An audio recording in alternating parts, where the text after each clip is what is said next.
Você vai ouvir o capítulo 6 do livro terceiro do Livro dos Espíritos, de Allan Kardec. Capítulo 6 da Lei de Destruição. Destruição necessária e destruição abusiva. Pergunta 728. É lei da natureza a destruição? Resposta dos Espíritos. Preciso é que tudo se destrua para renascer e se regenerar, porque o que chamais destruição não passa de uma transformação que tem por fim a renovação e melhoria dos seres vivos. Item A. O instinto de destruição teria sido dado aos seres vivos por desígnios providenciais? As criaturas são instrumentos de Deus, se serve para chegar aos fins que objetiva. Para se alimentarem, os seres vivos reciprocamente se destroem. Destruição esta que obedece a um duplo fim: manutenção do equilíbrio na reprodução, que poderia tornar-se excessiva, e utilização de despojos do invólucro exterior, que sofre a destruição. Esse invólucro é simples acessório e não a parte essencial do ser pensante. A parte essencial é o princípio inteligente, que não se pode destruir e se elabora nas metamorfoses diversas por que passa. 729. Se a regeneração dos seres faz necessária a destruição, por que os cercas a natureza de meios de preservação e conservação? A fim de que a destruição não se dê antes de tempo. Toda destruição antecipada obsta ao desenvolvimento do princípio inteligente. Por isso foi que Deus fez cada ser experimentasse a necessidade de viver e de se reproduzir. 730. Uma vez que a morte nos faz passar a uma vida melhor, nos livra dos males desta, sendo, pois, mais de desejar do que de temer, porque ele tem o homem, instintivamente, tal horror, que ela lhe é sempre motivo de apreensão? Já dissemos que o homem deve procurar prolongar a vida, para cumprir a sua tarefa. Tal motivo porque Deus lhe deu o instinto de conservação, instinto que o sustenta nas provas. A não ser assim, ele muito frequentemente se entregaria ao desânimo. A voz íntima, que o induz a repelir a morte, lhe diz ainda pode realizar alguma coisa pelo seu progresso. A ameaça de um perigo constitui aviso, para que se aproveite da dilação que Deus lhe concede. Mas, ingrato, o homem rende graças mais vezes à sua estrela do que ao seu Criador. 731. Porque, ao lado dos meios de conservação, colocou a natureza os agentes de destruição? É o remédio ao lado do mal? Já dissemos, para manter o equilíbrio e servir de contrapeso. 732. Será idêntica em todos os mundos a necessidade de destruição? Guarda proporções com o estado mais ou menos material dos mundos. Cessa quando o físico e o moral se acham mais depurados. Muito diversas são as condições de existência nos mundos mais adiantados do que o vosso. 733. Entre os homens da terra existirá sempre a necessidade da destruição? Essa necessidade se enfraquece no homem à medida que o espírito sobrepuja a matéria. Assim é que, como podeis observar, o horror à destruição cresce com o desenvolvimento intelectual e moral. 734. Em seu estado atual, tem o homem direito ilimitado de destruição sobre os animais? Tal direito se acha regulado pela necessidade que ele tem de prover ao seu sustento e à sua segurança. O abuso jamais constitui direito. 735. Que se deve pensar da destruição quando ultrapassa os limites que as necessidades e a segurança traçam? Da caça, por exemplo, quando não objetiva senão o prazer de destruir sem utilidade? Predominância da bestialidade sobre a natureza espiritual. Toda destruição que excede os limites da necessidade é uma violação da lei de Deus.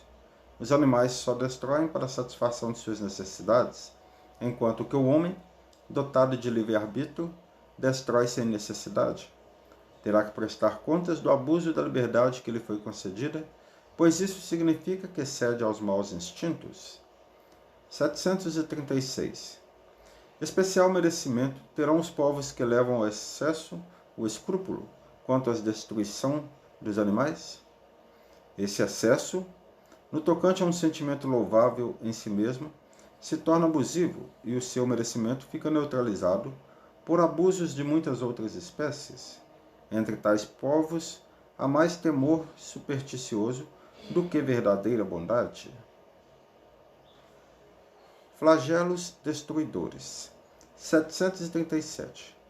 Com que fim fere Deus a humanidade por meio de flagelos destruidores? Para fazê-la progredir mais depressa?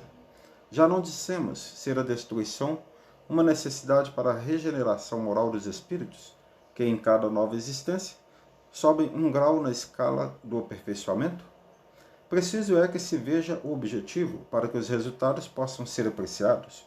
Somente do vosso ponto de vista pessoal os apreciais. Daí vem que os qualificais de flagelos, por efeito do prejuízo que vos causam. Essas subversões, porém, são frequentemente necessárias para que mais pronto se dê o advento de uma melhor ordem das coisas e para que se realize em alguns anos o que teria exigido muitos séculos. 738. Para conseguir a melhora da humanidade, não podia Deus empregar outros meios que não os flagelos destruidores? Pode e os emprega todos os dias, pois que deu a cada um os meios de progredir pelo conhecimento do bem e do mal. O homem, porém, não se aproveita desses meios. Necessário, portanto, se torna que seja castigado no seu orgulho e que se lhe faça sentir a sua fraqueza. Mas, se nesses flagelos tanto sucumbem o homem de bem como o de perverso, será justo isso? Durante a vida, o homem tudo refere ao seu corpo. Entretanto, de maneira diversa pensa depois da morte. Ora, conforme temos dito, a vida do corpo bem pouca coisa é. Um século no vosso mundo não passa de um relâmpago na eternidade. Logo, nada são os sofrimentos de alguns dias ou de alguns meses, de que tanto vos queixais. Representam um ensino que se vos dá e que vos servirá no futuro. Os espíritos que preexistem e sobrevivem a tudo formam um mundo real. Esses, os filhos de Deus, o objeto de toda a sua solicitude. Os corpos são meros disfarces com que eles aparecem no mundo. Por ocasião das grandes calamidades que dizimam os homens, o espetáculo é semelhante ao de um exército cujos soldados, durante a guerra, ficassem com seus uniformes estragados, rotos ou perdidos. O general se preocupa mais com seus soldados do que com os uniformes deles. Item B. Mas, nem por isso as vítimas desses flagelos deixam de o ser. Se considerasseis a vida qual ela é, e quão pouca coisa representa com relação ao infinito, menos importância lhes daríeis. Em outra vida, essas vítimas acharão ampla compensação aos seus sofrimentos, se souberem suportá-los sem murmurar. Explicação de Kardec. Venha por um flagelo a morte, ou por uma causa comum, ninguém deixa por isso de morrer, desde que haja soado a hora da partida.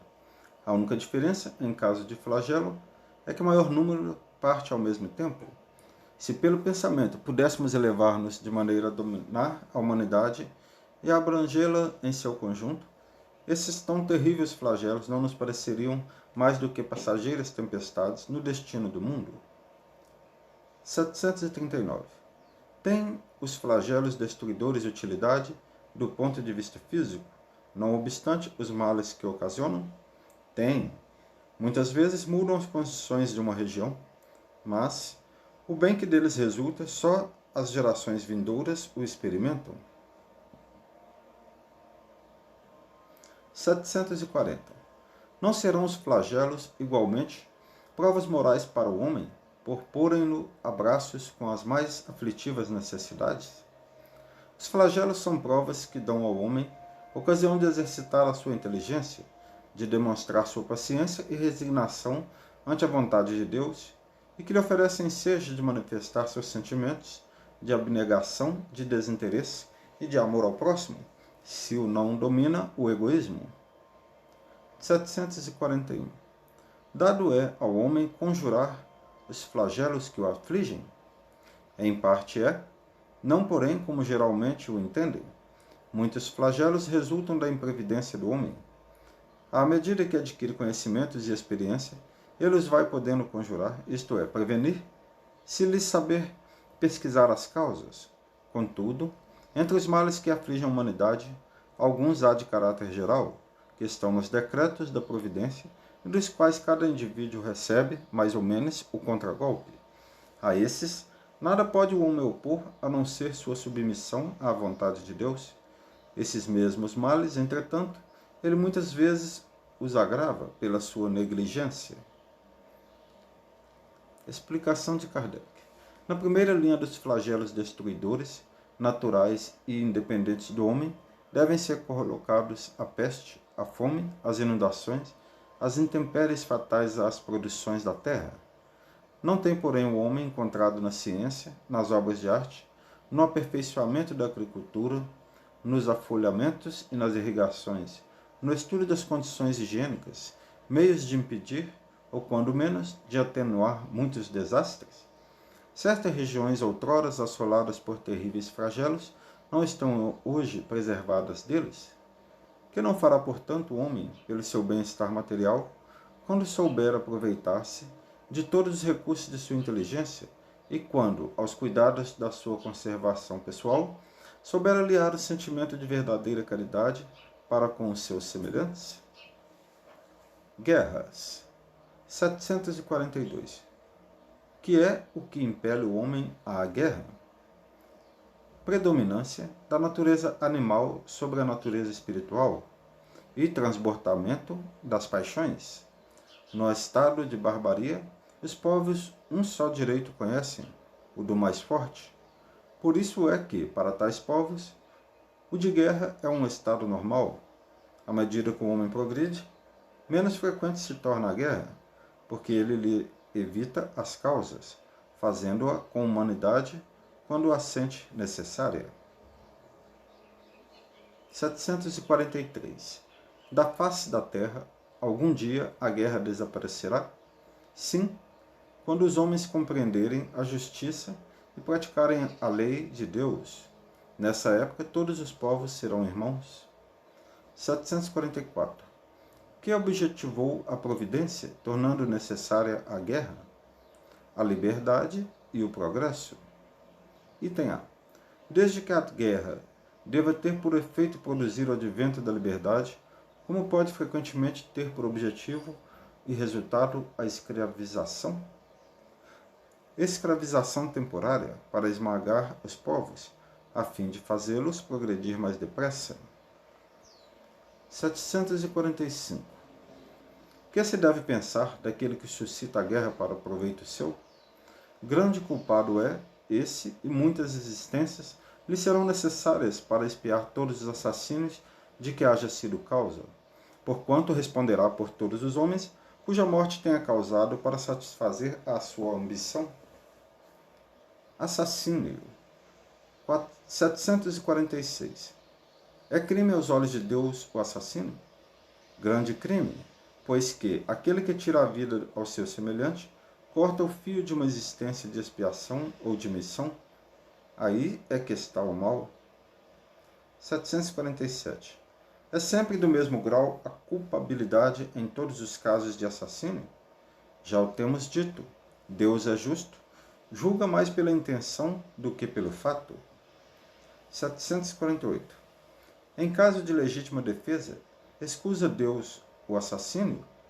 Só a necessidade o pode excusar, mas, desde que o agredido possa preservar sua vida, sem atentar contra a de seu agressor, deve fazê-lo. 749. Tem o homem culpa dos assassinos que pratica durante a guerra? Não, quando constrangido pela força, mas é culpado das crueldades que cometa, sendo-lhe também levado em conta o sentimento de humanidade com que proceda.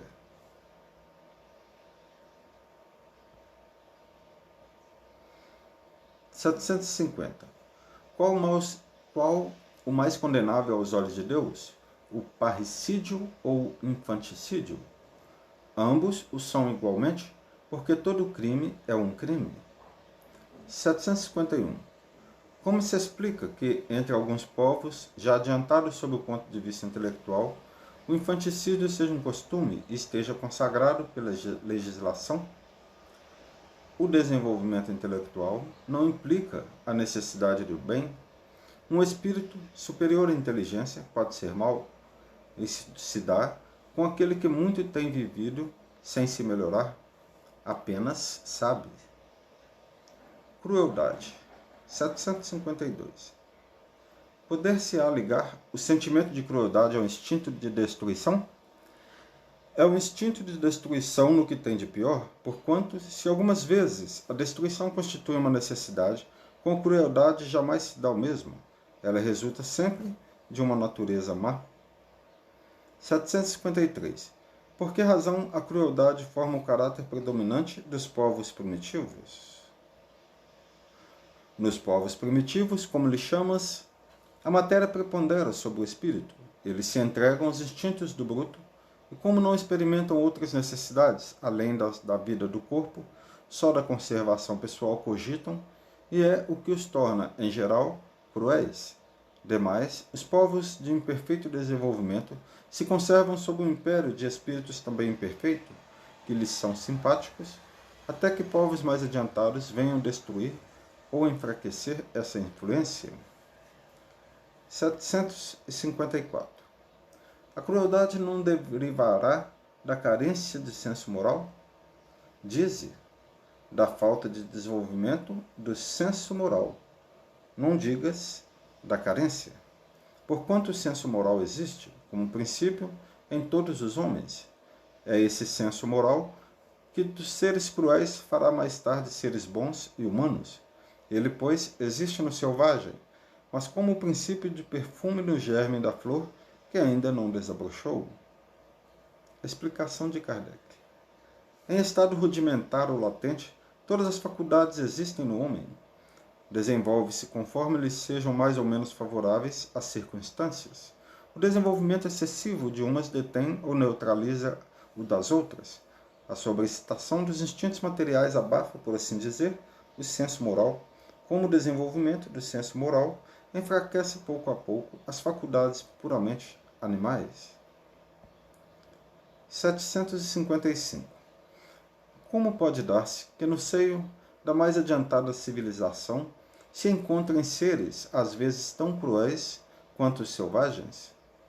Do mesmo modo que numa árvore carregada de bons frutos se encontram verdadeiros abortos, são, se quiseres, selvagens que da civilização só têm o exterior, lobos extraviados em meio de cordeiros.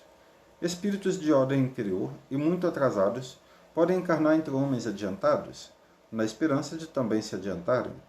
Mas, desde que a prova é por demais pesada, predomina a natureza primitiva. 756. A sociedade dos homens de bem se verá algum dia expurgada dos seres malfazejos? A humanidade progride. Esses homens, em quem o instinto do mal domina e que se acham deslocados entre as pessoas de bens, desaparecerão gradualmente, como o mau grão se separa do bom quando este é ajoelhado. Mas desaparecerão para renascer sob outros invólucros. Como então terão mais experiência, compreenderão melhor o bem e o mal. Tens disso um exemplo nas plantas e nos animais que o homem ha conseguido aperfeiçoar, desenvolvendo neles qualidades novas. Pois bem, só ao cabo de muitas gerações o desenvolvimento se torna completo. É a imagem das diversas existências do homem. Duelo. 757. Pode-se considerar o duelo como um caso de legítima defesa? Não. É um assassino e um costume absurdo, digno dos bárbaros.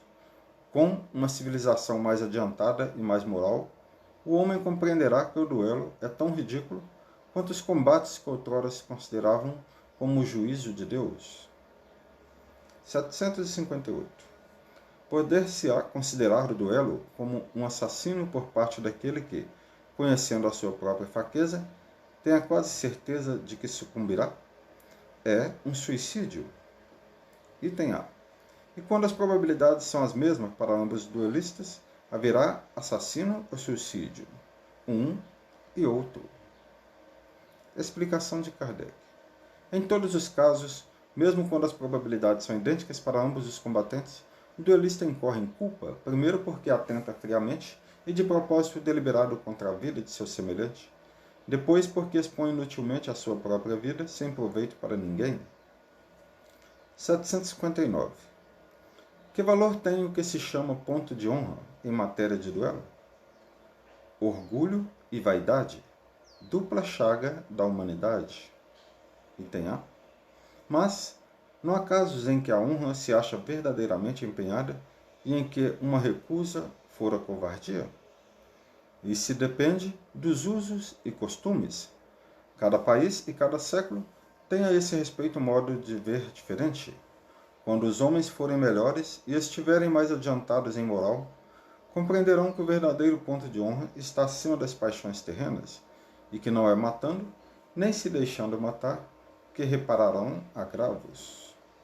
Explicação de Kardec. A mais grandeza e verdadeira honra em confessar-se culpado o homem, se cometeu alguma falta, ou em perdoar, se de seu lado esteja a razão, e qualquer que seja o caso, em desprezar os insultos, que o não podem atingir.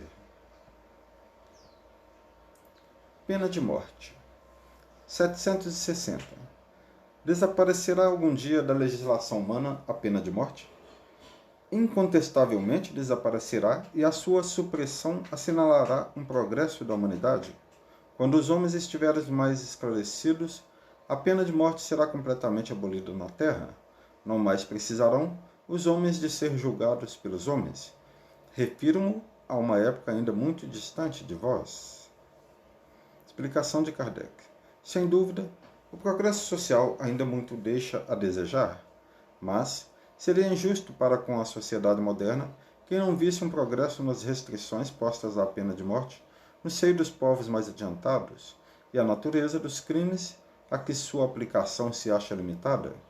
Se compararmos as garantias de que, entre esses mesmos povos, a justiça procura cercar o acusado, a humanidade de que usa para com ele, mesmo quando o reconhece culpado, com o que se praticava em tempos que ainda não vão muito longe, não poderemos negar o avanço do gênero humano na senda do progresso. 761. A lei de conservação dá ao homem o direito de preservar sua vida? Não usará ele esse direito quando elimina da sociedade um membro perigoso? Há outros meios de que ele se preservar do perigo, que não matando. Demais, é preciso abrir e não fechar ao criminoso a porta do arrependimento.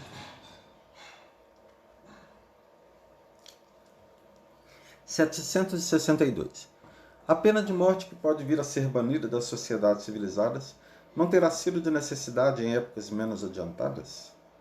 Necessidade não é o termo. O homem julga necessária uma coisa, sempre que não descobre outra melhor. À proporção que se instrui, vai compreendendo melhormente o que é justo e o que é injusto e repudia os excessos cometidos, nos tempos de ignorância, em nome da justiça. 763. Será um indício de progresso da civilização a restrição dos casos em que se aplica a pena de morte? Podes duvidar disso? Não se revolta o teu espírito quando lês a narrativa das carnificinas humanas que outrora se faziam em nome da justiça e não raro em honra da divindade? Das torturas que se infligiam ao condenado e até ao simples acusado para lhe arrancar, pela agudeza do sofrimento, a confissão de um crime que muitas vezes não cometera? Pois bem, se houvesses vivido nessas épocas, terias achado tudo isso natural e talvez mesmo, se foras juiz, fizesse outro tanto. Assim é que o que pareceu justo numa época parece bárbaro em outra. Só as leis divinas são eternas. As humanas mudam com o progresso e continuarão a mudar, até que tenham sido postas de acordo com aquelas. 764. Disse Jesus: quem matou com a espada, pela espada perecerá. Essas palavras não consagram a pena de talião, e assim, a morte dada ao assassino não constitui uma aplicação dessa pena? Tomai cuidado, muito vos tendes enganado a respeito dessas palavras, como acerca de outras. A pena de talião é a justiça de Deus, é Deus quem a aplica. Todos vós sofreis essa pena a cada instante, pois que sois punidos naquilo em que haveis pecado, nessa existência ou em outra. Aquele que foi causa do sofrimento para seus semelhantes virá achar-se numa condição em que sofrerá o que tenha feito sofrer. Este é o sentido das palavras de Jesus. Mas, não vos disse ele também: perdoai aos vossos inimigos? E não vos ensinou a pedir a Deus que vos perdoe as ofensas, como houverdes vós mesmos perdoado? Isto é, na mesma proporção em que houverdes perdoado, compreendei-o bem? 765. Que se deve pensar da pena de morte imposta em nome de Deus? É tomar o homem o lugar de Deus na distribuição da justiça? Os que assim procedem mostram quão longe estão de compreender Deus e que muito ainda têm que expiar. A pena de morte é um crime, quando aplicada em nome de Deus, e os que a impõem se sobrecarregam de outros tantos assassínios.